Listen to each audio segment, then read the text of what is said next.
Hey, everyone. Welcome to or welcome back to the podcast.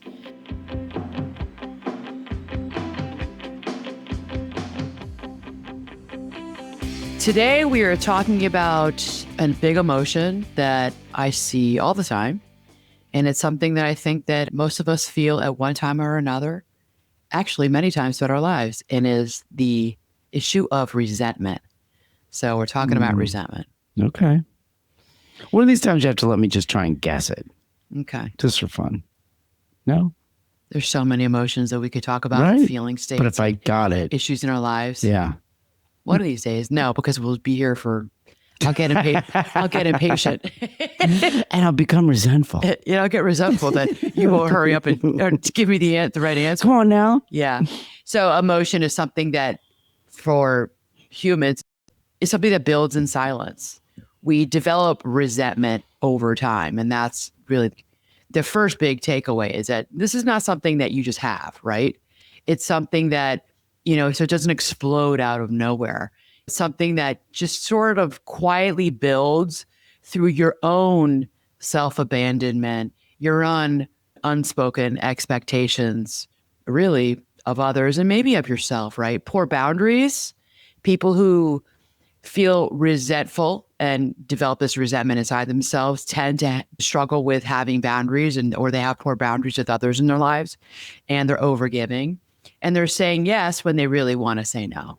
And this isn't one time, this isn't two times, this is a pattern. Remember a few weeks ago we talked about patterns. This is a pattern, and I touched upon it in that episode. Today we're going to get into just the issue of resentment. Okay, so this is something, like I said, I see it most often and most commonly in women. Women talk about it.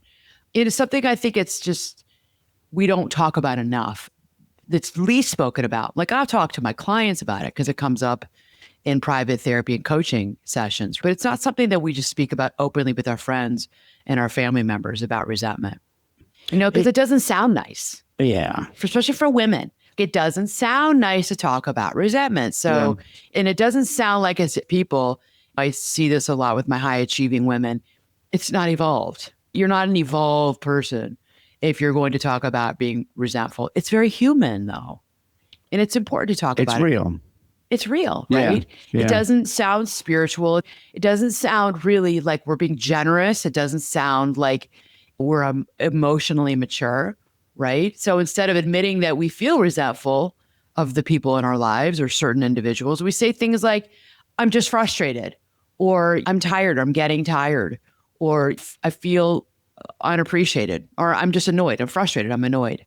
That, you got to watch that, because that's resentment in someone else, or resentment that's building inside of you. Yeah.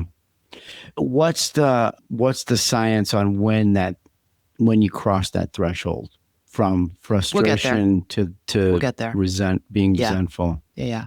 From being what? Threshold from what to what? Like, you're just frustrated with something, and at some point, because it's like the 10th time or the 6th time. Well, I think that when you're frustrated, you're already resentful.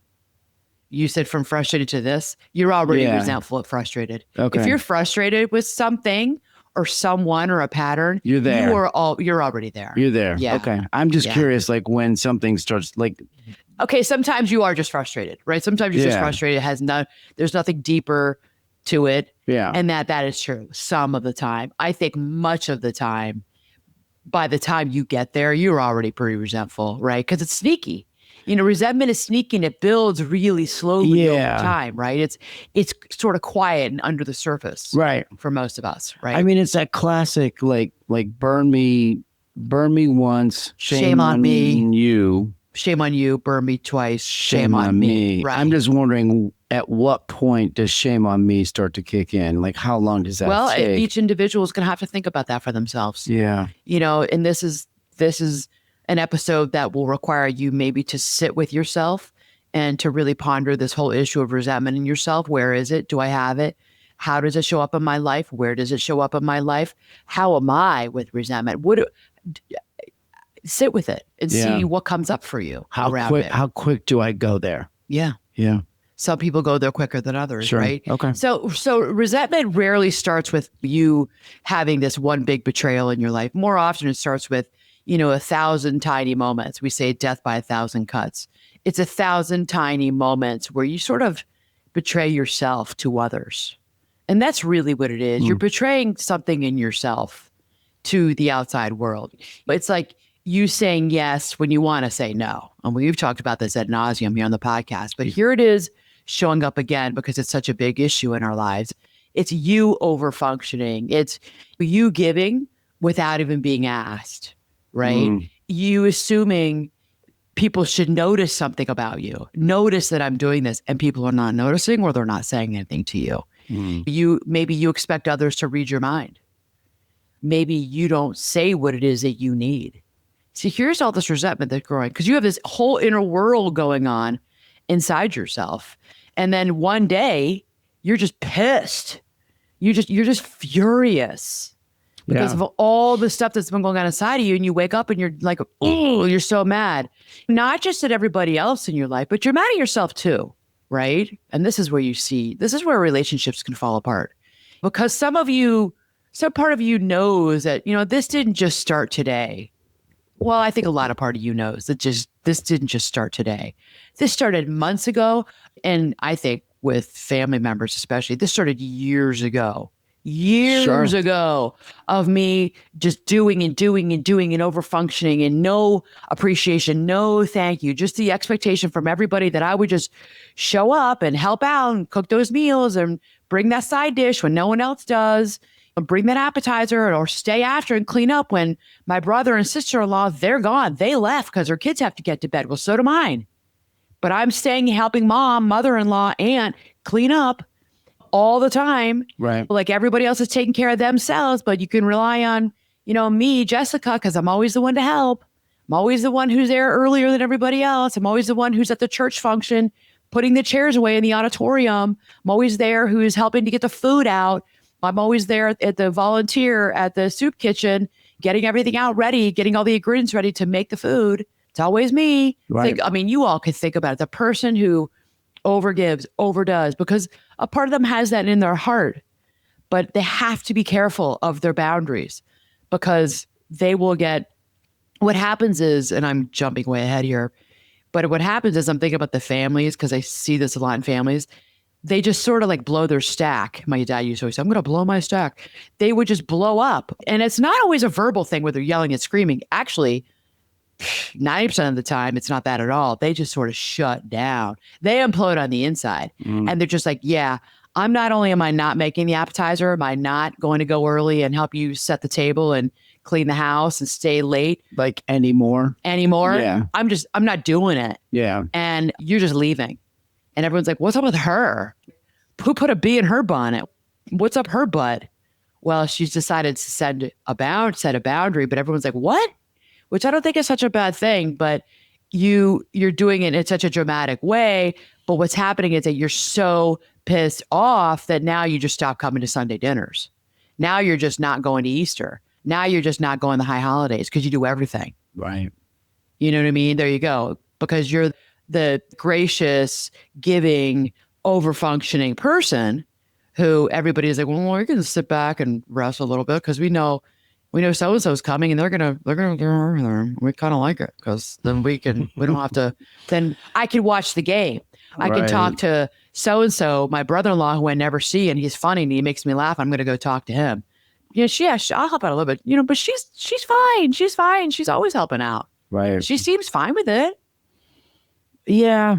Well, you don't know that person's getting all resentment. You don't. I mean, I think about what we said a couple weeks ago. Like we're such a me first world, right? Like we put ourselves on this pedestal and we forget, and we have all these thoughts in our head and we don't say them out loud. Well, so does everybody else have thoughts in their head about themselves. Like there's these worlds that they sort of intermingle and they sort of don't at the same time. But I think too, the people who are the ones who feel the resentment, this person is actually a really giving, wonderful person. Like these are the people who they could be. I think of them a lot of times in just sort of like the anecdotal evidence of what I see in my profession and in like our personal lives. There are the people who are there early. There are the workers. There are the people who are there to help. They tend to be, not always, tend to be. And I was going to say it's a stereotype. It's a bit of a stereotype, and it's true until they reach a point where they're like, I'm done. Right. And then you can see like, why are they being so nasty? Well, because it's, too much. It's too much. Yeah. So let's get into what really is resentment. Resentment, it's anger. It's anger that has not been fully acknowledged, expressed, or addressed. So really that's what it is. Anger, resentment really is a form of anger. It's rarely just anger at another person. It's not zeroed in on one person. It's usually anger that's mixed with disappointment, a sense of helplessness, maybe some grief, and self-abandonment. So I think of resentment as someone who's angry because they have self-abandoned. And it's gone on time after time after time. That's why resentment feels so heavy for people. It's not hot and clean like direct anger. Direct anger says, that doesn't work for me. Direct anger says, nope. Direct anger also says, hey, we need to talk, right? But resentment is colder than that. Think of it, everybody. It's colder than that. That anger, that's even an anger that if it was me, it feel in some ways more empowering. But if I was on the receiving end of it, I would be clear that you're angry and I'd be clear about your boundaries. Resentment, it's colder. It lingers. Resentment keeps score, right? Resentment replays old conversations. I think resentment almost has to keep score. That's the pure definition of it. It's anger. It's anger that keeps score. Times. Yeah. And it does replay old conversations. We replay old conversations in our heads. It turns one small moment into evidence for an entire case, right? So, and here's why. Resentment grows when there is a gap between what you need and what you are willing to say, okay? So resentment grows when there is a gap between what you need and what you're willing to say. There's a whole gap there. Think about that. That gap, that's where resentment lives in here, right? You needed help, but you said it's fine. You needed appreciation. You needed to hear appreciation from others, but you acted like you didn't care. You needed rest, but you kept pushing. You needed honesty, but you avoided the conversation. You needed reciprocity, but you kept giving. You kept giving even though you needed reciprocity. So resentment, it's not just about what somebody else did. It's also about what you kept allowing and tolerating and participating in. And that is not blame. That is power. Because if resentment were only about them, you would be stuck. Right. So I have a problem with one thing you said. Okay. The gap between what you're willing to tolerate and what you're willing to say. Is that what you said? The gap between what you need and what you're willing to say. Yeah, I have a problem with what That's resentment in there. Yeah, well, but what you're willing to say, because that's on you.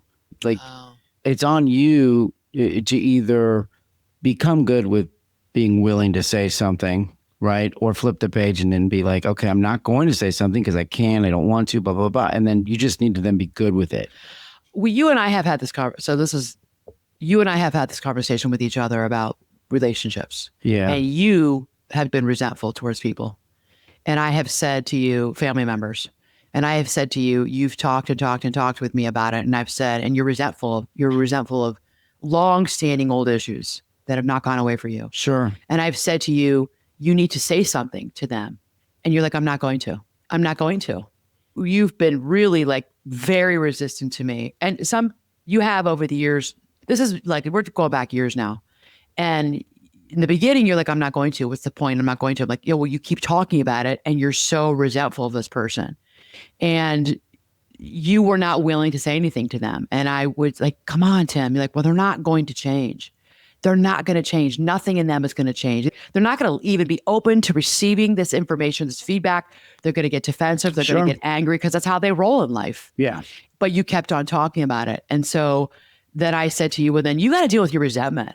Now it's on you. If you're not going to take action and you're not going to deal with this person, then you got to kind of how are you going to deal with this? You have to somehow deal with this resentment because it's like it's this anger inside of you. Right. Remember that? Sure. So there was a huge gap there and you weren't willing to say anything to them. So then it was back on you. Right. So I said to you, now it's back on you, Tim.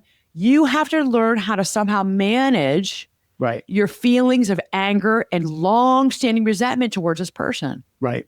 And Yeah. And I think it went of two ways. I think, well, you did talk with them and you've actually had several conversations with this person and you've seen it's gotten you nowhere, because what you said about them 2 decades ago is true. They are not willing. They're not open. They don't want to hear anything you have to say to them about them. They're so defended. So you see you've hit a brick wall. And the other part of you, and I'm going to have you speak in a second. I'm just going to give you what I think. then you tell me. Okay. What I saw was you did talk to them. It was met with almost like, who the hell do you think you are talking to me like this? Because they're talking about the generation ahead of us. Like, yeah, you just pipe down and be quiet. You don't talk to me that way. Who do you think you are? They're very defensive. Didn't want to hear anything you had to say. And the other part of you was like, okay, I did that. Like, I got to deal with my resentment. And I think processing your thoughts and feelings with me has helped you with your resentment. And you had to put major boundaries around how much you're around this person. Right. Okay, go ahead. Sorry. I talked a lot there, but I think to the point I was making earlier is then you flip the page. You either decide and choose to say something out loud, right? And try and make it a public known conflict or a known situation where you need to like work through it and try to, or you just become good with it because you know it's not going to go anywhere, or you've tried and it's not going to go anywhere. So you have to flip the page. You have to. I've had a couple for your own peace, right? Correct. You're saying you have to, like Tim had to. Sure. Yeah. I'm thinking I have a couple situations in my past that I'm bouncing like ping pong between the two different scenarios. Yeah, I think I know. And both of them ended in a different way and in a different timeline. But like, I think for me, that's why I said you got to be willing to, like, if you're not willing to say something, then you kind of need to shut up and just kind of move on and just become good with it, right? Or good with something. If you're not willing to say something to them, then you need to shut up and move on. You either need to shut up and move on, or if you become good. I don't think it's that simple, though. Okay. Well, but in my scenario, I didn't choose that. I said something, right? I'm not sure of the other person. I think I know the other situation you're talking about. You never said anything. You never spoke. You had resentment and you never spoken to them. Actually, it's more than one person. You never said a word to them because you didn't think it was worth it. Yeah, I don't know. I don't think you know what, Tim? Okay, let's go a little deeper. Okay. I don't think, if it's who I think it is, I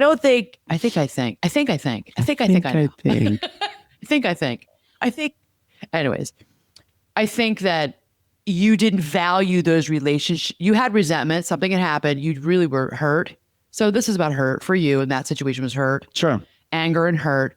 You developed a resentment. And I would say to you, but they were reaching out, wanting to see you, connect with you. And you were not reaching back. And I kept asking you why. And I saw your resentment.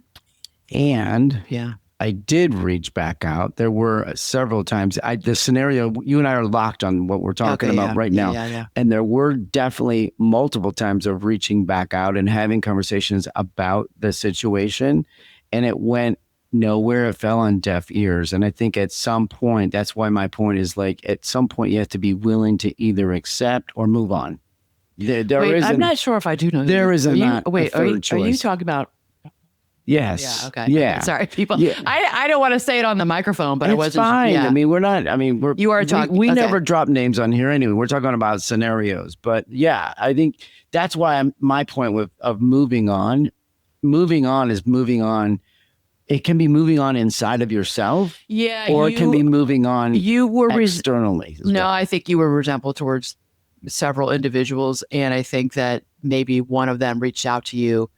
I think you had resentment and anger, and I think that you processed it through on your own. And I think you decided to set a boundary and let those relationships go. I think that that's mostly accurate. I think that's, okay. It's mostly accurate. It is. I mean, what's the piece of it that's not there accurate? were attempts to try to reconcile it. There were conversations to try and reconcile with one person.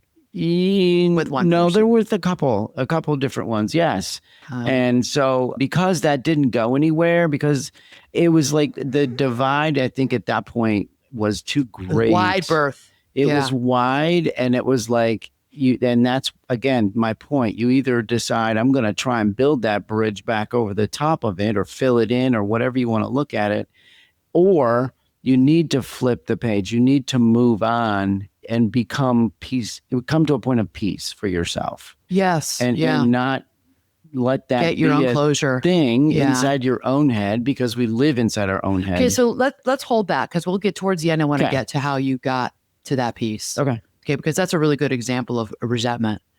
Okay, so, and it's funny because resentment in the two of us looks very different. And for all of you who are watching and listening, think about this for yourself. I mean, how it shows up in your life and how it shows up in my life, or two such very different personalities when it comes to being resentful of people and situations. For sure. Yeah. And we'll talk about that a little bit. Okay, so, why does resentment build in silence? I said it's something that, it's anger that builds in silence. There's where resentment lives.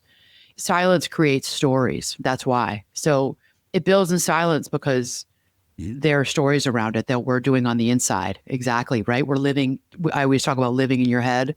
We live in our heads. We're living in our heads, right? So the longer you stay silent, the more of those stories that you've told yourself really harden on the inside. So we say things like, they should know. If they loved me, they'd notice. I shouldn't have to ask you. I shouldn't have to ask them. Am I the only one who cares? I'm the only one who cares in this damn family.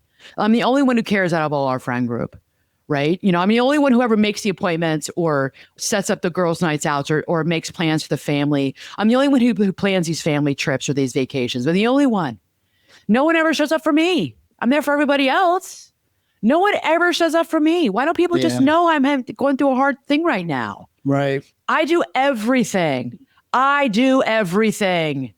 For this family, for this friend group, for my extended family, for this job, for the team I'm on. I do everything.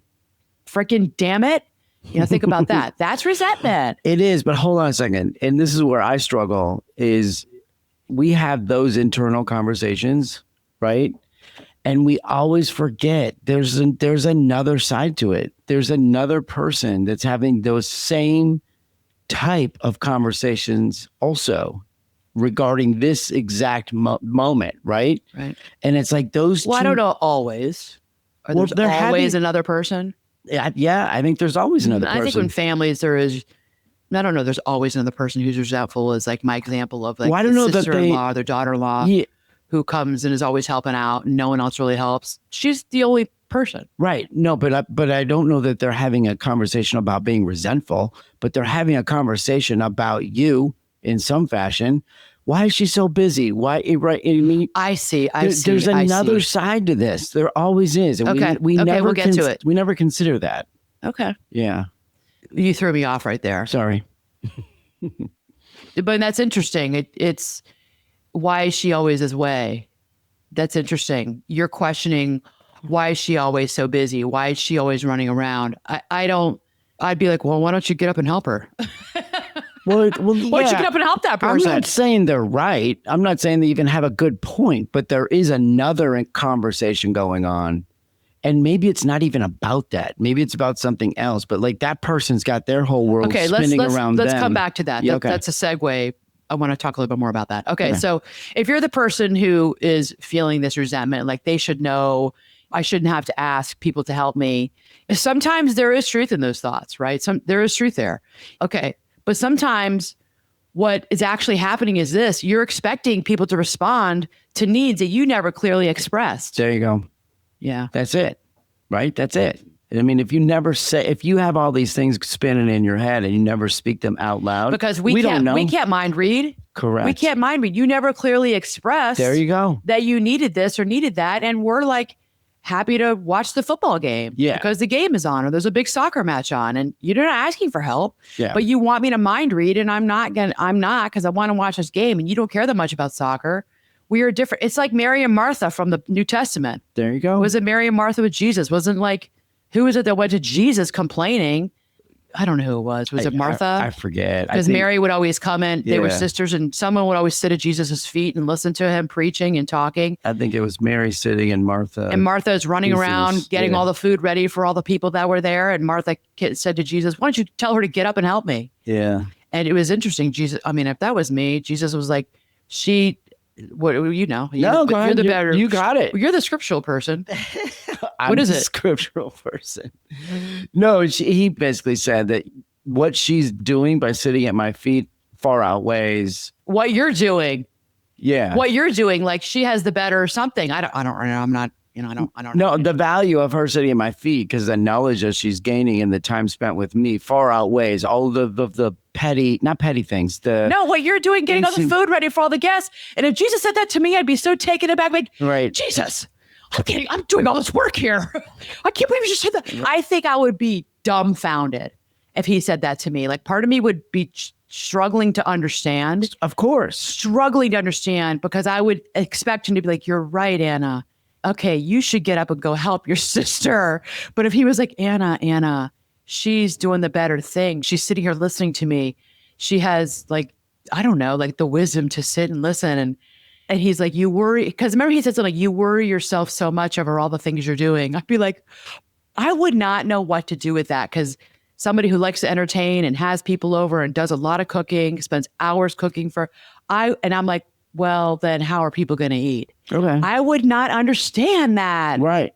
Anyways. Well, we'll take that story and then mold that into the story you just were describing 10 minutes ago, yes. right? Okay. So the person that's sitting on the couch, your family member that's sitting on the couch, is having this internal conversation. Maybe they don't even think about this stuff. Well, she was resentful, but Jesus kind of like whipped her into shape. He did. Right. Yeah. Like she was resentful, and then she wasn't, because she understood. Now we're talking about Jesus. Yeah. You know, she understood something. It took her a minute to wrap her head and her heart around what he was saying to her. Then she came to a deeper understanding. I think it's really like the Holy Spirit that was working in her, because on the outset, in my own reactivity, I've never understood that, because I aligned myself with Martha. Yeah. And so she came around to it. Yeah. But most of us are not, 100% of us are not sitting in our house with Jesus Christ and preaching. Like, this is 2026. Well, we're not, but we're not talking about profit in our house, where it's like, put your stuff down and go listen. We're not. But I also think that it absolutely lines up with it. Because if you're the one in the kitchen that's getting all frustrated, right? Because you're the one that always does the cleaning, or you do all the things. I'm raising my hand if you can see me on YouTube. This is me. So that's you. And then let's think about the family members that are like talking to each other, working on their relationships, developing, getting closer to each other, spending time on the couch, right? I think it's a straight line. I think it's exactly the same thing. It's a common theme throughout all millennium. Yes. Millennial. Like, this is a common theme. I think, especially the women and those who caretake others. Yeah. And all of us women have talked about our mental loads. Yeah. This has been gone probably since the beginning of time, like caveman time. Like, you know, get up off your butt, get away from that fire. It doesn't need stoked anymore. Help me. Hold the babies, because I got to make this food. I spent all day hunting and gather. Or you hunted, I gather. But there's a lot of work that goes into that. Right. Yeah, I think this is going on since the beginning of time. I think resentment is an old human feeling that we still have to this 100%. Right. And so I think if the person in the kitchen, and I know I've done it, I know you've done it, instead of like becoming resentful, you say, hey. And I'm going into it. That's what we're talking about right now. Grab a dish towel and be the dryer. Right? Like you got to say it out loud. And if you don't say it, then that's what we're getting then into. You're in the we're getting resentful. Exactly. Yeah. So, yeah, you just took my next thought out of my head, but that's okay. Can I have let me have a laptop. No, these are my notes, and you can't have them. I'm joking. I have been, that's how I was like, I can't continue to do this. I can't continue to, and I'm not talking about entertaining. Entertaining is different because you have guests over, and I'm talking about the family. I'm like, I can't continue to have these big family dinners and do everything. And I'm not going to, because we will not have family dinners, because I'm not going to prepare, think about what we're eating, then have to sometimes look at recipes, then go to the grocery store, buy the food, make a list, go to the grocery store, buy the food, come home, organize in my mind what we're eating, what time, then cook. I'm no way in hell am I doing all that for all you people in my family to sit around on your butts and not help clean up. I'm happy with all of that and I enjoy it, but I'm not going to clean up. I'm not going to do it. Yeah. And you guys have been great. We've had new family members come in, boyfriends, girlfriends, who they weren't used to seeing that. And I know that the kids in our family are like, well, this is how it works here. You know what I mean? Like, it's different. Well, for some families it is. For some families, like our son's daughter, she's right up because she's son's daughter. Our son's girlfriend, she's right up cleaning up because I think that's how she grew up in her family, and she doesn't think twice about it. Sure. And she's cleaning off a table, washing dishes because I think that's how she was raised. Other people were not raised that way, and they're sitting around because in their family, very traditional families, like the women do everything. And I'm like, not in this family. I am exhausted. I'm having my dessert or I'm drinking the rest of my glass of wine and I am not getting up to clean. I've been cooking all day. You all do it. And our adult children have taught their boyfriends or girlfriends, and you're going to get up, you're going to help clean now. And now everyone just knows it, and it's wonderful. Yeah. Right. And when everybody works together, it takes like 15, 20 minutes. It's not that much. Right. Right. Right. But that's how I staved off resentment, because I wouldn't be able to do all of these things because with cooking, I'm just using the example of Sunday, the big Sunday meals. I can't do it. I'm not going to do everything. And and I think most of you women who are listening and watching, you know what I'm talking about. If this is something you do, this is familiar to a lot of women in a lot of cultures. Sure.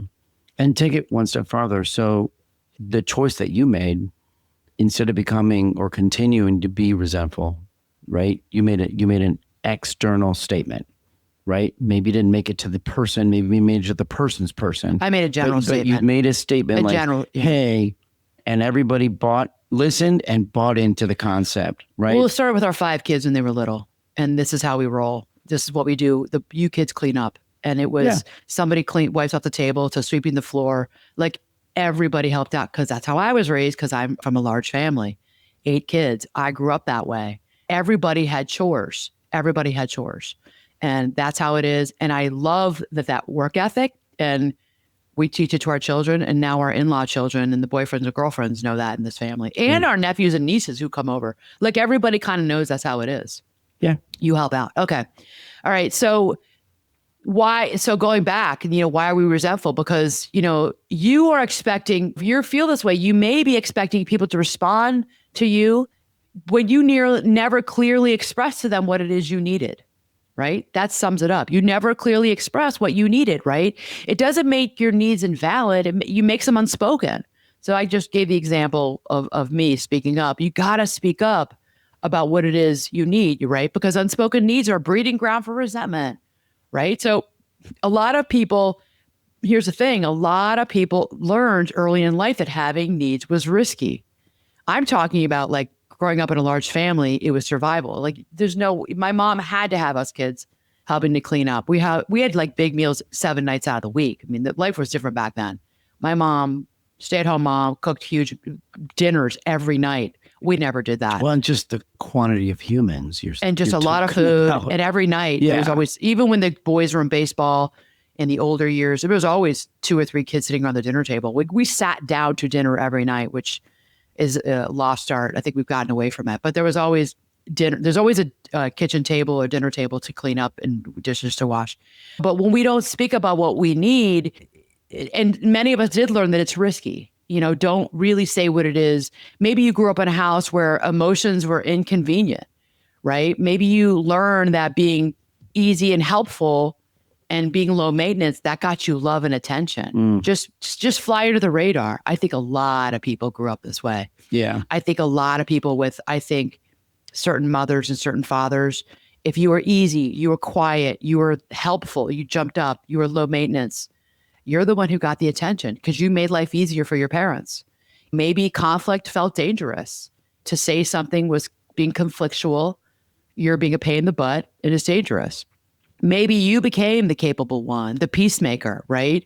The strong one, the one who never needed very much. Well, then you're the easier kid. And you learn to stay that way. I think that's you. Quite a bit of that is you. How you grew up. I think you learned to be the peacemaker, the people pleaser. Yeah. Don't make waves. That's totally you, Tim. And it's like, God forbid I said to you just recently, God forbid your sibling were rebellious. Like, what would that have been like? You guys were just the easy, people pleasing. I'm not sure kids. how that would have gone. It would have been. Yeah. So now as an adult, you are excellent at managing, anticipating, adapting, and giving to others. And that's you. Yeah. You're the worker bee. Yeah. You're really good at it because you learned these behaviors early in Yeah. life. Well, now we're going back to the family of origin conversation again, right? Like But it's in there. It's in there. And for the people, and listen to this, everyone. For the people I coach, this stuff is important. For the people who are thinking about getting coaching, this is why people come to me, because of my mental health background. We're not going to spend months and months and months on this if I'm your coach. We are going to talk about it because it comes up. You have to look at your past. You look back, you don't stare back there, but you have to look at it. It informs how you are as an employee, how you are as a parent. It informs how you are as a CEO, as a founder of your own company. It informs so much about how you roll in life, in all the different roles in your life, right? How you were raised. It's almost like a pre-programming that's in us, so we have to deprogram from. Right. Okay. Can I give you an example? Because like you brought the workplace into this conversation now. So in work, and when you're in a work setting, there are definitely moments where becoming resentful happens, right? Yeah. It usually revolves around like there's a big thing to do, or it's a special event, or it's a one-off event, something like that, where it's like there's extra things to do and everybody like is expected, or maybe we need to say it out loud. Yeah. You are expected to jump in and do this or that. So we have on our team a couple points I'll make really fast, but like we have on our team a couple of people that don't necessarily, they either don't have the family of origin background to understand it, or they haven't bought into that concept. So we constantly have to coach them up. Well, because they're not getting paid for it. No, they are. Everyone's on the clock. No one's volunteering time. It's they don't want to work extra hours. They don't want to work extra hard, right? So that well, you're also. Is this during work hours, or you're asking them to do a one-off outside of work? It could be just a regular day, or it could be like a special event. But like, there's things to do. And do they know it before you hire them, or when they first get the job? Yeah, everybody knows. Yeah, they have to do. Yeah. But some people just gravitate towards like, I'm just going to skate, right? I'm going to skate through the day. Okay. So those type of people, you have to coach them up all the time, because if not, you become resentful. If you allow that to continue, not only do you become resentful. How do you resentful, coach them up? You just continuously pull them back in. How do you do that? How do you do verbally say it? Hey, let's go. You need to jump back in. Look around you. All of your teammates are all like busy. What are they doing? They're gone.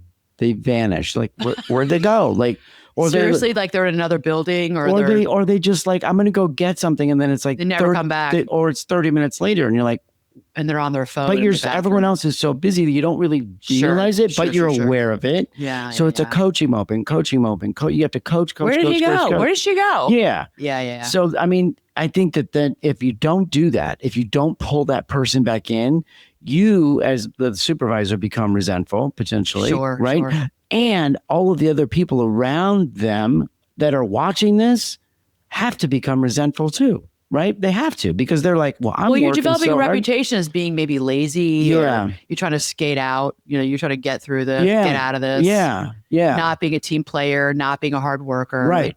But so the point though is that you have to say something, because if the supervisor doesn't say something, you're just kind of enabling that.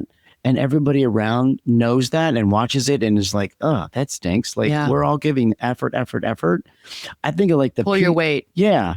I think like the people on my team that that happens. It happens all the time in families too. But I'm just thinking some people like maybe they don't have that going on in their family that they're aware of or whatever. They have a small family or whatever.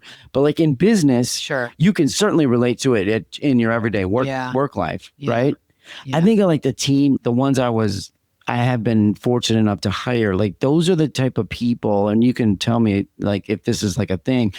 Like you gravitate towards people that align with you in this topic, right? Yes. The person that like works hard, is willing to coach others, like, hey, you need to like help us jump in, do the things. Like I think when you align with somebody like that, I think that's the person you look to hire again and again and again, right? Like that's the team you want to build around you, because that's the culture. There's an archetype of the type of employee you want. Yeah. And you look for that. Yeah. Absolutely. And then you get that. You try to suss it out in your interviews. You do. And then when you get that outlier, you're like, oh man, like that's the challenge. I think you do hire for that. And I think that you're surprised when, some people can interview very well. And that's a risk you take, right? You do your best. But you talked about think about the people that you have interviewed, think about the interviews you sat in, Yeah. As a team, and you're like, wow, this person interviewed so well.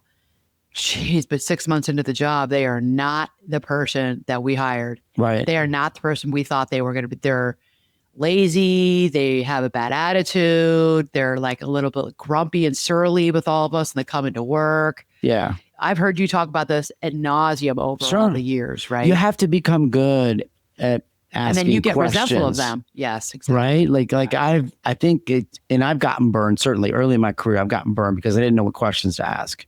Like in an interview. Right. Now it's as like, the interviewer. As the interviewer. Yeah. Right now, I think I've gotten wise to it. I kind of know that we need to funnel these guys into this conversation a little bit more and then dive deep into it.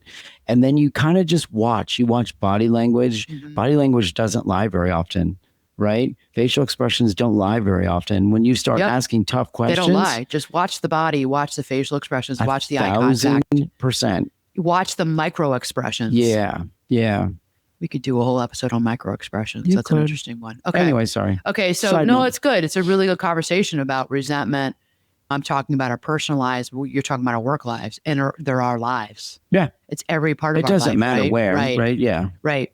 So what I was saying is that, okay, so let's go on. We need to move on. So in particular, I want to talk about why high functioning women struggle with resentment. So, I've seen this applies to, can apply to everyone, but I'm going to talk about high functioning women.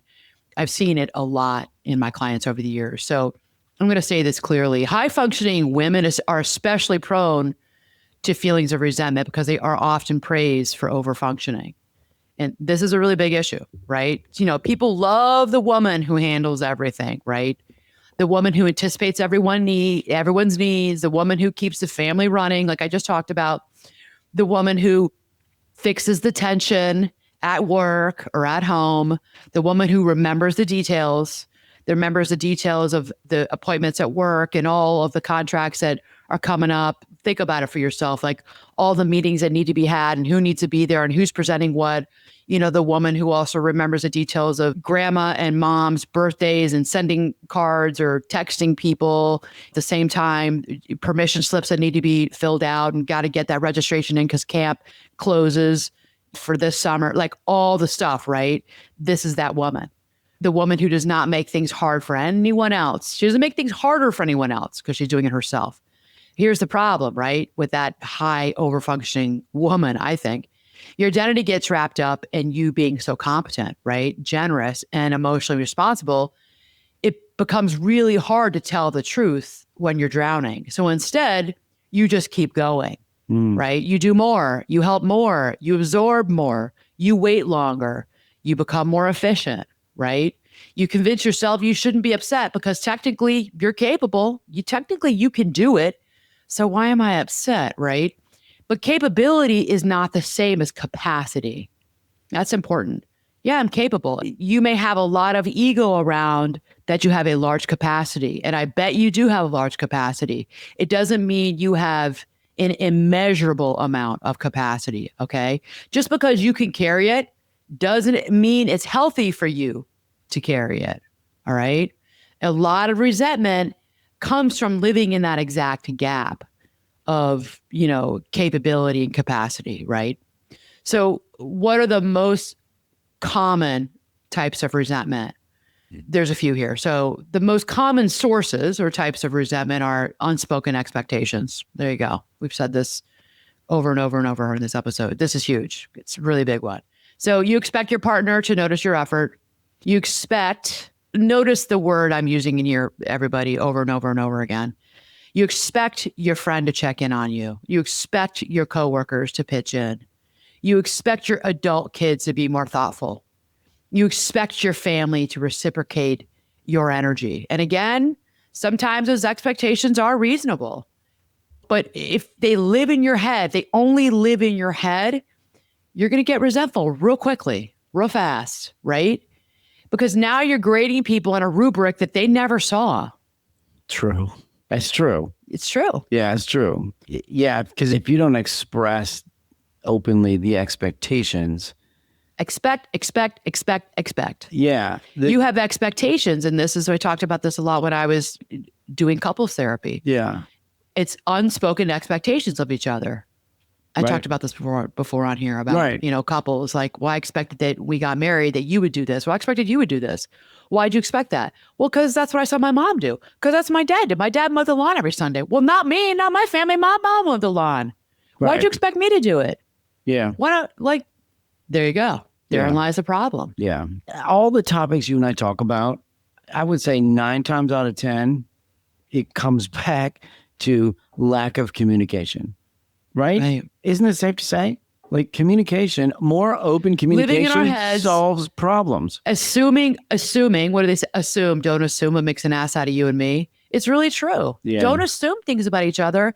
And if you have expectations, verbalize them. Yeah.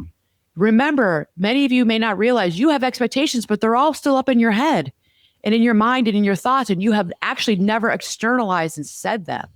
That's true. Okay. So what is another common source of resentment? Overgiving. Overgiving is not always about generosity, about you being generous. Sometimes it's anxiety. Sometimes it does come from a place of anxiety versus you being a generous person. I'm sure you're a generous person, but you also have anxiety. Sometimes it's approval seeking. Sometimes it's about control. You wanting to have the control. Sometimes overgiving is your way of trying to secure love, avoid conflict with someone or something or people, or feel valuable, right? So overgiving, it can create this dangerous dynamic. You start doing more than is sustainable for you. And then you get angry and like PO'd that other people get used to what you trained them to expect. You did that. And I know that people are going to like bristle at this right now. And I want you to sit with this. You maybe did train these people to expect this of you. Yeah. I know it's hard to hear, and it's true. You have to look at your role in this. If you're interested in personal development, this would behoove you. You need to look at your role in this. You may have trained people. It's giving more than you're capable of, right, in terms of quantity. And I think it's also... You can do it for a bit, but you can't sustain it. Yeah, but also isn't it giving more than you're needing to? It's not really necessary. Maybe, but people get used to it. Well, okay. That's on them, though. That's the Mary and Martha story. That's on like them. I'm helping get the dinner table ready and helping get all the food. Yeah. And my sister-in-law is over there sitting on the couch watching the soccer game with the guys. Yeah. Like, well, why is she doing that? Right. Why is she doing that? Did you have something to do with that? You didn't say anything. For years, you haven't said anything. Right. For years, you've let your sister and brother-in-law, your family members, your cousins, they leave right after dinner because they have to get their kids to bed while your kids are exhausted and cranky and someone's like fell asleep on the floor. Someone's sleeping in the dog bed because your kids are exhausted too. You needed to get out of there an hour ago. Right. But you're there to help mom, to help Aunt Sue. Yeah. Okay. Well, everyone's expecting that of you now. Right. Okay. All right. Another reason, poor boundaries. So we're going in. This is a natural segue into poor boundaries. Every time you say yes when you mean no, a little resentment deposit gets made inside of you. Every time you tolerate behavior that bothers you and you say nothing, another deposit gets made. All these drops, these drips of resentment that are going on inside of you, right? This is all about boundaries. Every time you abandon your own limits to keep the peace, another deposit gets made. There's the example of the family dinners. Then one day your account is full and you totally blow up, which is what happens. You can implode or you can explode on people. And everyone around you is like, what the hell is going on with her or him? Right. And everyone they may act shocked. Like, whoa, wait a minute. What's going on? Like, who pissed in her cornflakes today? Well, it's been something that she's been feeling or he's been feeling. They've been feeling for a long time. Right. But because you're not reacting only just to that moment, you're reacting. What's happening? All of you who have felt resentment before, it's the accumulation of months. And for many of you, it's years of this. Yeah. Right. All right. So hold on one second. So I think a good takeaway on this one then is like, if you start to feel like you're getting into that conversation of deposits, right? If you're aware that that's happening, like that's a lot of self-awareness, first of all. It's going to be a tough one, right? But if you're aware that like, oh, there's one right there, there's one right there. As soon as you start to get into the open mindset of like, I'm actually doing this, stop. Like that's the point where you need to address it, right? That's the point where you need to have that you need to say something at that point. Don't let it go. So here we go. And my next point here of common sources of resentment is your lack of direct communication. Okay. Right. So people often think that they're being kind when they're actually really being unclear. So they may hint. Or you're being mute. Yeah, they may hint, but they withdraw. Yeah. You may withdraw. Yeah. They may get sharp in their tone and in their voice. They become passive aggressive is really big here. They'll get passive aggressive. And you're right, Tim. I think a lot of people don't even realize they're being passive aggressive. It's a coping mechanism, but they don't realize that like, oh, sure, I'll get that done as soon as I can. And you turn around and you're like, I'm not doing that. Or you'll stick a knife in someone's back, right? They hope the other person will pick up on their energy. So it's some mind reading. I just want you to pick up on my bad mood energy. But they're just like, why should a bad mood? Yeah. You know, they're not picking up. They see that you're in a bad mood, but they don't think it has anything to do with the fact that they're resentful. That's not communication. That's emotional leakage on your part. That's emotional leakage, okay?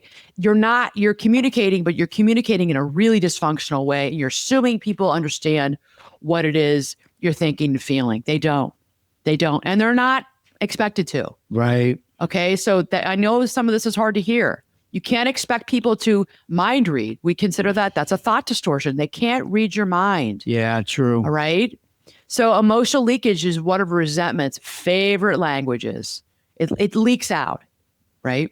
Think about like a scenario in a workplace. It's perfect. Yes. Right. Like somebody's not holding tight enough to the rope to assist everybody else with the pull. Right.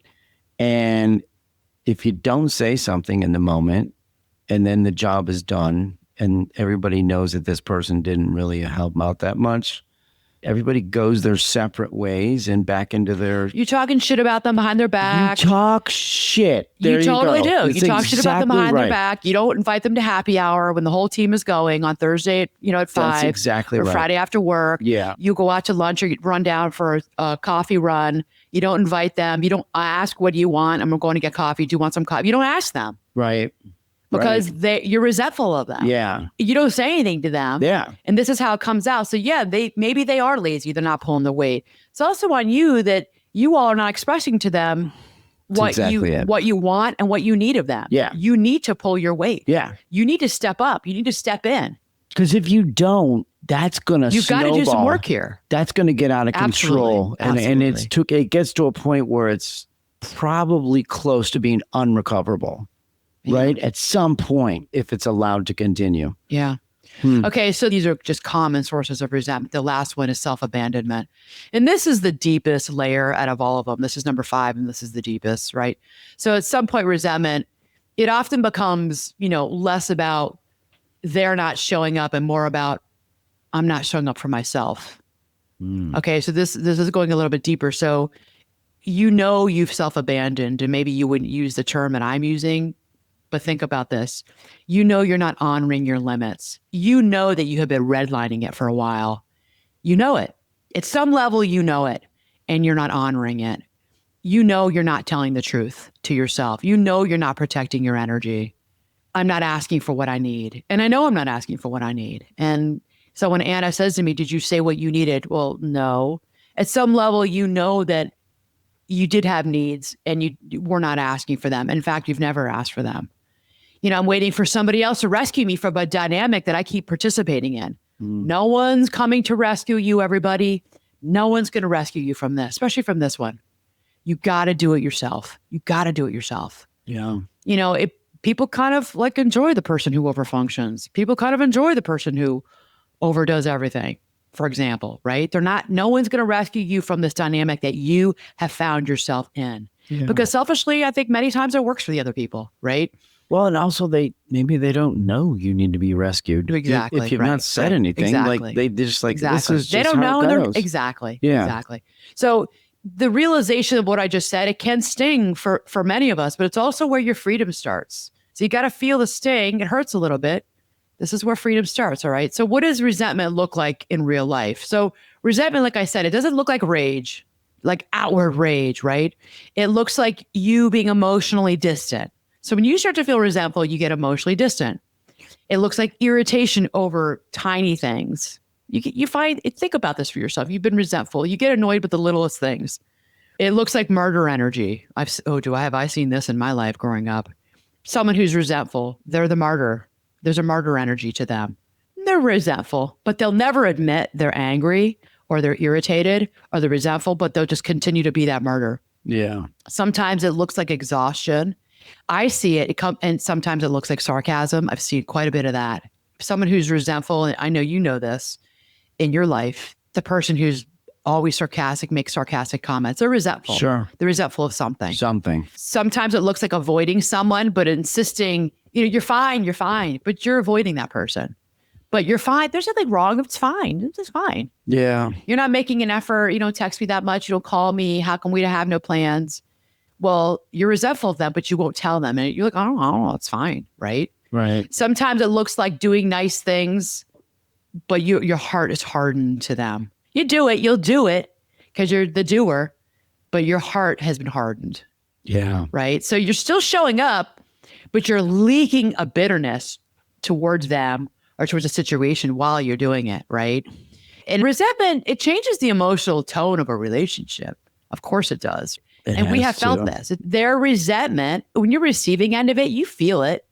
The tone has changed, or just the energy. Energy is different and off. So even when nobody is naming it, everybody feels it. Yeah.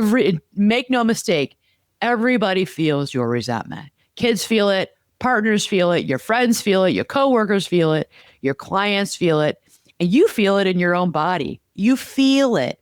Don't ignore it. You're feeling it, okay? Because resentment creates tension, right? It makes you less generous. It makes you less open to others, less soft, less honest. It's not because you're bad. There's nothing bad about you. Yeah. It's because you are depleted and you're disconnected from your own truth. You're a bit weary. You're exhausted. Yeah. You're weary. And you have disconnected yourself from your own truth. Yeah. I would think that a good warning sign for this would be if you find that you're spending more time talking to yourself than talking to the other person, right? Yeah. Like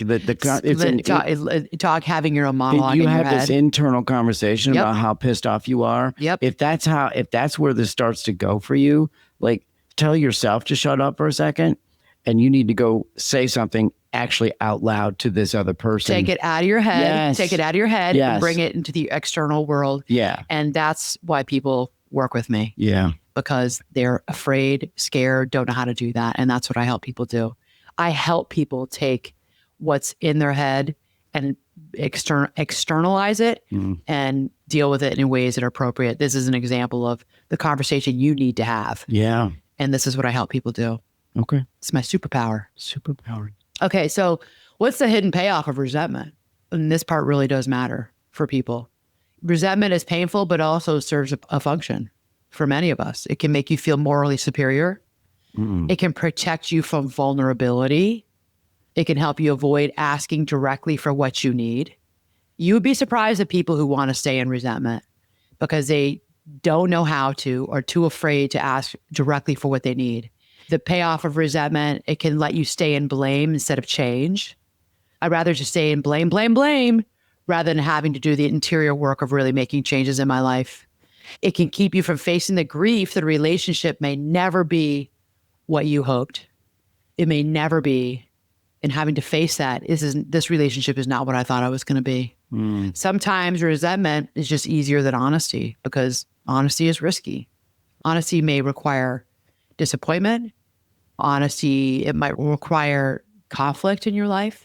You having to set up boundaries for the first time ever.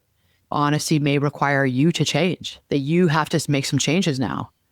It might require you admitting that you've been participating in a dynamic that is actually hurting you, but that it's not 100% them, like we've talked about. It's also you. You have participated in this, right? Because resentment lets you stay angry without having to get clear with yourself on it. And That's some fair. people, they can stay in that anger for years. because they're avoiding or afraid of or don't want to look at or confront that they got to get clear about how that resentment has served them, right? It costs you your peace, really. Yeah. So you're suggesting, I never thought of it that way, that you kind of lean into the moment of being resentful. It serves because people. Yeah. of the things that you don't have to do now. Right. Right. Interesting. Because that part's scary. Yeah. So, and how does resentment damage relationships? Because it makes intimacy almost impossible. Intimacy requires truth. You have to have truth in order for there to be intimacy with another human being, right? So if I'm resentful towards you, I may still be physically present, but I'm no longer emotionally open to you. I'm guarded. I'm keeping score. I'm editing myself when I'm around you. I am replaying old hurts inside my head. I'm filtering everything you do through accumulated disappointment towards you. You don't know this, but I am filtering everything you do through this accumulated disappointment I have towards myself, but I don't want to go there yet towards you, right? So, and eventually resentment, it does distort perception. It does. And this is what people come to me for work on. So now even the neutral things with this person feel offensive, right? Small mistakes are enormous. We're blowing it up, right? Because we're so resentful. I stop giving the benefit of the doubt to another person. Maybe I stop assuming their goodwill. I'm really filtering out. Like I'm really filtering now. And what's staying in the filter is all this negative stuff I have towards them. Everything is evidence. Everything is evidence that they're taking advantage of me, that they're selfish, they're self-centered, they're not a team player, all the things. Yeah. Because I'm this person and you're that person. And I look for all the evidence. And believe me, we do a good job as people. We can find it. It may not be really the truth, but in our own heads, we have a great case for why are we resentful towards you. I think what you said about it's not necessarily the truth is probably it's your truth. Well spoken, right? Like that's your truth. And there's probably not really any evidence whatsoever other than your perception of that. There's some truth. And what do we say? There's his truth. And we say this in relationships, but this is in like marital or heterosexual relationships. But think about it. I mean, this is like in any relationship, there's my truth and your truth. And what do we say as therapists? The truth is somewhere in the middle. Sure. Some of what you say is the truth. It's your truth. Yeah. But objectively, the truth is somewhere in the middle, right? Yeah. So this is why resentment is so dangerous in marriages and friendships, family systems. And even like you talk a lot about work dynamics, it's dangerous because it changes the lens, right? Once resentment it becomes chronic in a person, the issue is no longer just they don't help doing the dishes or the planning, I'm the planner, or the emotional labor that went into all of this, or the late reply, you didn't RSVP in time. You're so selfish. And here I am once again planning this whole event. You need to RSVP. You're so freaking selfish, right? The unequal effort at work. I'm the one who does all the, why? I'm always the one who does the work. The dismissive comment that the person made or the repeated letdown, always letting me down. The issue becomes, I no longer feel safe, seen, or valued here. I see this so much in these high achieving women. I don't feel safe. I don't feel seen. I need to feel seen and I need to feel valued. I don't feel that way with any of you. And that's big.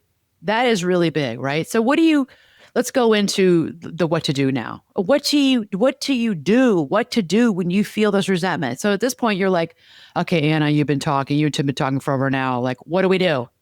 What do we do about this whole issue? We get it. Okay, resentment is there. It's alive and well. You got to name it. Number one, you got to name it honestly. You got to name it. Stop calling it only stress or frustration if resentment is what it is. You've been listening to it all this time. Stop calling it just stressed out. Stop saying you're frustrated. It's resentment. You are resentful. You do not need to shame yourself for feeling it, all right? You need to tell the truth. Ask yourself, what am I resentful about? What feels unfair to me? What have I been tolerating for far too long? What do I wish I'd said sooner? What do I wish I had said sooner? Get honest with yourself, all right? That is the beginning of the repair. Are you naming it to yourself or are you naming it out loud? Naming it to yourself. You start with yourself first and get real honest, all right? Okay. These are all the questions you're asking So it's yourself. a self-assessment. Your first. self-assessment around resentful, of being resentful. Number 2, you got to find that unmet need, all right? Because under resentment, there's usually an unmet need here. You have a need. Okay, what could it be, Anna? Well, it could be anything, everyone. It could be the need for rest. It could be the need for help. You have a need for people to show you appreciation. Maybe you have a need for someone to just say thank you, appreciation. Say, hey, thanks for doing that. That, you know how far that goes for people. That's all I wanted to hear, because now I feel seen. You said thank you. There's a need for respect. Maybe we have a need for reciprocity or a need for honesty and space. Maybe you have a need for partnership. Partner up with me on this. And you that's what you have a need for, right? Because resentment, it gets clearer when you stop circling the offense and identify the need. Not the, he never helps me, she never helps. More of like, hey, I need shared responsibility here. Not, nobody cares about me, but it's more like, I need to feel considered. What a game changer that is for people. That shift matters because needs can be communicated. Global bitterness cannot, right? So because when you get resentful, you're in this global bitterness phase. Right. It's the internal voice versus the external voice. I mean, that's what you're saying, basically, right? Exactly. Like, don't spin it inside your head for a long time. And, at some point you need to stop that. And next, I want you to own your part without overblaming yourself, but you got to own your part, okay? Your part is not always causing the problem. Your part might simply be that you stayed quiet too long. Maybe it could be causing the problem. You stayed quiet too long. Yeah. You hinted instead of speaking directly. I see this all the time. You hinted, but people didn't pick up on your hint. You have to speak directly. You were hinting. Well, I was hinting. I was letting them know. Yeah, but not really. They didn't hear it. Yeah. You got to speak up. Yeah. I kept saying yes. Well, why did you keep saying yes? Because nobody else was going to do it. Well, let that sit for a minute. Let that sit. Don't say yes next time. And let's just see what happens in the room. Yeah. Right? I expected people to read my mind. This is a big one. Well, why did you expect? I don't know. I just expected it. So you expected mind reading. You expected people to read your mind. Well, maybe I did. Yeah, maybe I did. That's a big one. But remember, it's a big expectation, and it's not fair to other people. Well, and it's also impossible. You're living in this distorted way of thinking. You expected people can't mind read. Right. Say what it is you need. Yeah. Right. Okay, maybe I overfunction because I'm an overfunctioner. And then I got angry about it. And then I got really pissed off. I know I've done this before. Yeah. This is me. I have overfunction. And then I get mad. It's not fair. It's not fair to me because I have all this negative, bad energy inside of me. And it's not fair to the people around me because I never told them what I expected them to do and to pick up and to help out. And then I got like resentful and mad at them inside my head. Yeah. Right? You never said that you wanted them to help. You never said that when they came early to the party and they came and they just were socializing with the other people, the people who got there early, but you were running around because it was your party, you were hosting it. We just came a little early and like, I didn't think to ask you because I haven't seen so-and-so in a while and like, whatever. And I wanted to talk to them. And then later on you yelled at me because you were like, didn't you see me running around? Why didn't you help? Well, I don't know. Like, I don't know. I wanted to talk to so-and-so. But what you're doing is you're blaming them. It's all about them and how they just didn't mind read and air quote know that you needed help. Right. It's unfair. Yeah, it's totally unfair. So this is not self-attack. This is you as an adult taking responsibility. Okay. So what do you need to do? You need to say the thing clearly. This is where people either heal resentment or they're going to feed it. Okay. This is big right here. They're either going to heal this whole issue of resentment in their life or they're going to just continue to feed it, right? So say what it is you need calmly and specifically, not like, you never help me. I do everything. You should have known. You need to try, okay, I'm feeling overwhelmed or resentful right now, and I realize I have not said what I need clearly. I need more help with this. I need more help with, think about it for whatever the example is in your life. We need to figure out a better division of responsibility. You can use that with work. You can use that with your family. All right. We need to figure out a better with your spouse, with your life partner, with your your teenage kids. Like, I'm getting resentful, guys. We need to figure out a better division here. I'm getting resentful, team. Come on. Like we gotta, you're so selfish. You're so self-centered. All you think about is yourself. Yeah, that's going to go nowhere fast. You don't say that. Yeah. I've been showing up in his friendship in a way, it kind of feels one-sided to me. And we need to talk about that. So have the brave conversation. This goes back to the episode we did on courage and bravery. Come on, people, let's get brave. Let's get brave. Let's have the conversation. Not, it's fine. It's actually not fine. Simple, direct, clean. And simple, direct, and clean can be very scary for people. And you're listening to this podcast, you're watching this on YouTube because you are interested in personal development and growth. There's no way that you're listening this far in if you're not interested in personal development. So I am challenging you all to have these conversations. If you need help with them, that's what you reach out to me for. This is what I help you do. And I'm going to help you transform yourself. Transformation is what's going to happen at the end of working with me. There you go. All right. You need to also stop overgiving. One of the fastest ways to reduce resentment in your life is to stop doing things you're only doing so you can feel justified later in being mad. Stop overgiving. And this is brutal, but it's real. Okay. Do less. Ask more of others. Delegate. Let people feel the weight of their own responsibilities. Let there be discomfort. You do not have to keep auditioning for love through exhaustion if that's something that's coming up for you. Stop auditioning for people to love you. Because for many people, that's a deep driver. Not everybody, but it is a deep driver for a lot of people. But you're getting exhausted, okay? Build boundaries before you are at your boiling point. Boundaries work best early on, all right? It's much easier to say, I can't do that this week than to say 3 months later, I'm furious that everyone depends on me. Say it early and early on, I can't do that this week. Rather than you do it 3 months later, you're so mad. Right. And you're exhausted and you need a major vacation because you're burning out. Small boundaries, they're going to prevent big resentment for you in your life, all right? And next, I need you to accept what is true. This is the hardest part. Sometimes the conversation goes well. Sometimes people do step up. Sometimes repair does happen, right? And sometimes you get information.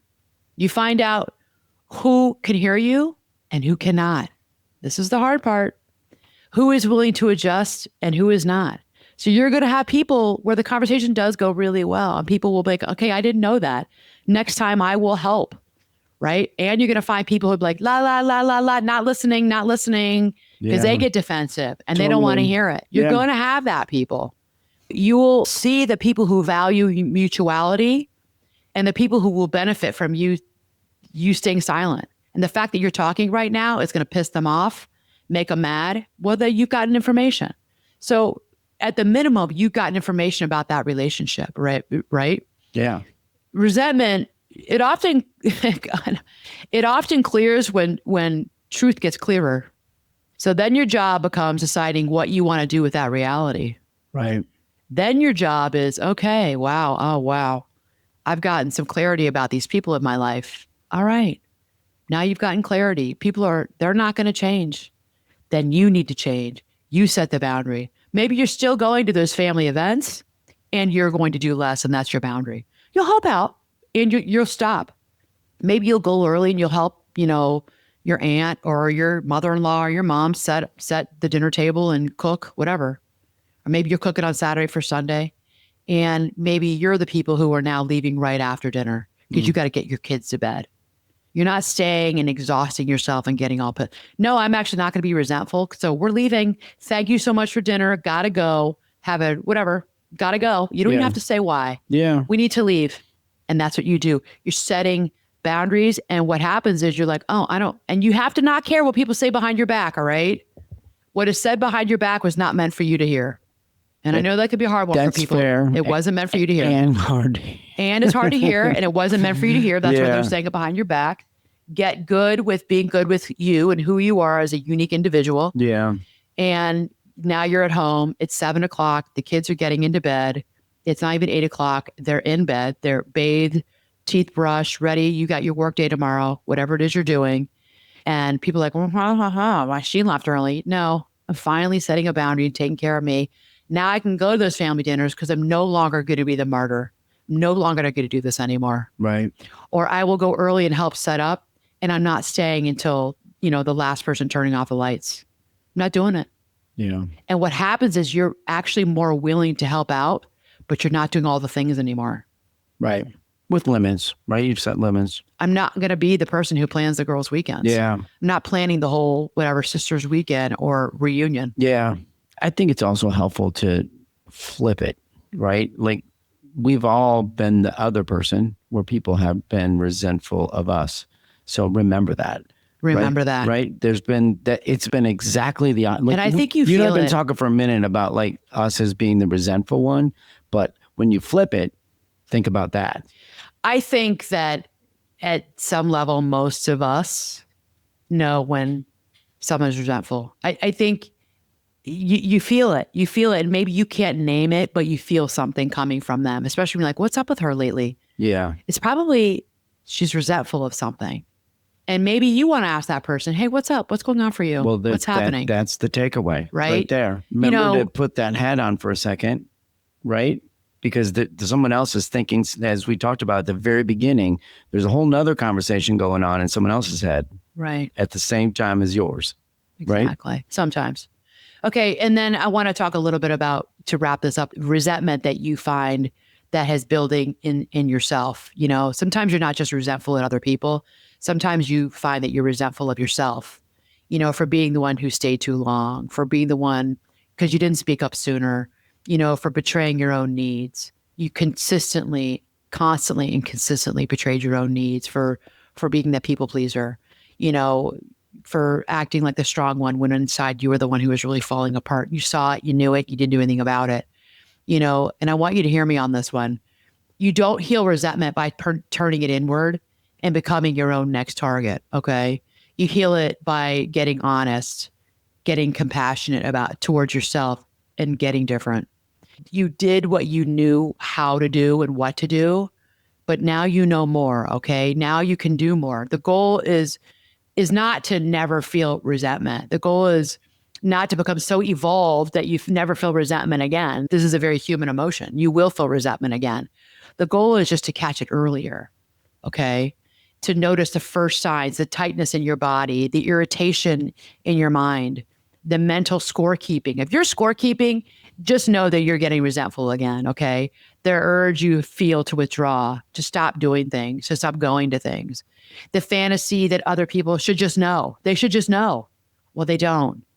To know that if you have that fantasy, know, okay, here comes resentment. It's percolating to the surface again. That dragon is rearing its ugly head again. The resentment feeling. The exhaustion that comes from carrying too much for too long. That's your cue, okay? Don't judge yourself on that, but just get curious. What is not being said here? What do I need right now? And where am I abandoning myself? And why am I abandoning myself again? Darn it. Why am I doing this? Well, because this is common. What conversation am I avoiding? Here I am again. I'm avoiding another conversation with another person because this is hard work. That's probably why you're avoiding that conversation. You did it with someone 2 years ago, went okay, but it was really hard. And here you are 2 years later with another friend, a new coworker. Freaking, ugh. Yeah. Because it's hard. And I throw you that for all of us. This is hard stuff. What boundary is overdue? I've let my boundaries slide again. The boundaries got muddy again. Resentment. Remember, resentment is information to you. It's information you're giving yourself. It's not always comfortable information, but it is information, right? And when you listen to it early, it does and is and can become guidance for you. So when you ignore your resentful feelings, it gets like a poison inside of you, okay? So if you're feeling resentment right now at the closing of this episode, I want you to know that it does not mean that you are petty, mean, selfish, or emotionally immature. Not at all. If you're this far, actually shows that you have emotional maturity because you're listening and you're curious about what we're talking about. It may simply mean that you have been strong for too long in ways that have cost you your honesty. So it may mean that you've been overfunctioning. It may mean that, yes, you have stayed silent. It may mean that you've been hoping other people would notice what you need without you having to say it. You've been mind reading. You thought that they would just notice. Well, maybe they did notice and it was a good thing for them to have you still be the heavy lifter. Or maybe they really didn't notice, okay? Because you've been meeting everybody's needs for far too long. It may mean that you're tired of abandoning yourself just to be loved, appreciated, or needed. Okay? Well, if that's something, let's get you untired. This is not a character flaw. This is a signal. It's a signal, okay? And the work is not to show the feeling, the work is not to shove the feeling down inside of you or to slap gratitude over it, right? The work is to tell the truth sooner, all right? To say what you need, stop overgiving, to start working on building boundaries. If you need help with that, that's what I'm here for. To choose honesty over silent scorekeeping. Scorekeeping is so toxic for us on the inside. It's such a toxic load. I know because I have done this and I know what it feels like. And when we move out of scorekeeping, if you have never felt this way, there's liberation, such freedom on the inside available to you. To choose self-respect over emotional martyrdom. That's oof. I'm telling you, there's so much freedom here. So because resentment doesn't heal through suppression. It heals through truth. All right. So power moves. We're running out of time. And I'm not doing a part 2 on this. So I'm just going to move through this. But this is something that we probably should have gotten to sooner. But here we go. I'm going to go fast. What are your power moves? I want you to do a resentment audit. All right. Do a resentment audit. Just some questions you can ask yourself. Where am I feeling chronically irritated? All right. Number 2, identify the unmet need. Finish this sentence. Under my resentment is a need for blank. Under my resentment is a need for blank. Number 3, I want you to have one clean conversation. That's your power move. No, not 5 hints, not passive aggressive energy, one direct conversation. Next, I want you to stop making invisible agreements. If you're never agreed to do it, stop acting like it is your permanent job. It's not your permanent job, right? And number 5, I want you to practice earlier honesty. Do not wait until you're at a level 10 with people. Speak at level 3. At your level 3, speak up, start talking, okay? If this episode, I went fast through those power moves. I could go into much more detail about those power moves, but that's why you're going to work with me in coaching. I'm going to coach you up and I'm going to give you much more nuanced details about your power moves in your life. All right. We're going to get transformation for you. If this episode hit home, send it to the person who needs to hear it. Okay. There may be a lot of people in your life who are thinking, this is a really good episode on resentment and being a resentful person. Send it to them. And maybe that person, it's just you. It's you. All right. Because resentment is one of those emotions that can quietly run your life if you do not pay attention to it. All right. Because once you start telling the truth, it loses a lot of its power. And that alone is the work. You want resentment to lose its power in your life. Yeah. Okay, Tim, final thoughts. You want my 2 power moves? Yeah. Because I think you could funnel this down to 2. It's earlier recognition and finding the courage to say something out loud. Yeah. Right. If you can master those 2 things, then the moments that you spend being resentful should start to shrink. And there's a lot of work that can be done around that. And we go into much more detail in coaching because people have nuance in their lives, the situations they're dealing with. And this is exactly what I help people do because it can be broken down to 2, but we can that can be broken down even further. Sure.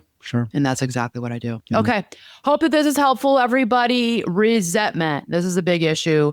Once again, share this if there's anybody out there that you're like, oh yeah, they could benefit from this episode. And don't forget to review the podcast with 5 stars. Okay. It makes all the difference in the world. All right. Mad love. Until next time.